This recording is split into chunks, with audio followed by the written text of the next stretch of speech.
Deputy Speaker, I wish to raise a matter for the attention of the Minister for Transport Infrastructure, who I note is at the table this evening. And the action I seek is a written explanation as to why the government appointed community reference groups for both the Mentone and Cheltenham level crossing removal works were not convened nor consulted prior to the Minister unveiling the final project designs and awarding project contracts.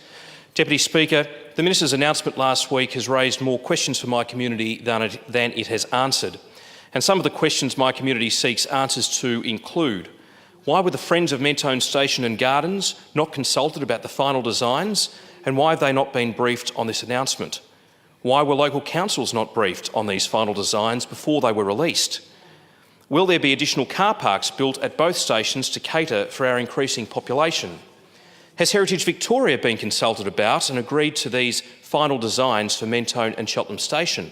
And if not, how can the government claim that they are in fact final designs? How does the government propose to preserve the heritage features of Cheltenham Station? With reference to the government's suburban rail loop, will there be a duplication of construction works if grade separation works now proceed at Cheltenham? And what guarantee can the government give that their announced project timeframe is accurate, and has a timeframe requirement been built into the contracts awarded? Deputy Speaker, these community reference groups were intended to provide a local perspective, particularly in relation to project design and the minimisation of construction impacts on local communities. Yet, both community reference groups have been ignored. Last week, I spoke with the President of the Friends of Mentone Station and Gardens, Dorothy Booth. For 17 years, Dorothy and her volunteer team have advocated and cared for the heritage-listed Mentone Station.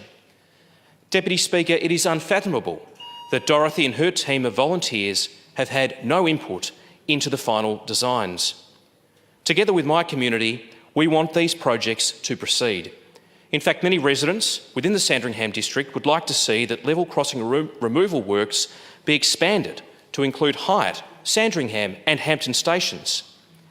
Deputy Speaker, it's important to get major projects right, and that means a fair income consultation with the local community is absolutely necessary.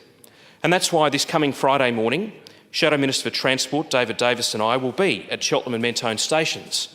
Together, we'll do what the government has to this point fundamentally failed to do, and that is give local residents a fair income opportunity to have their say on this major project that will significantly impact themselves and their local communities.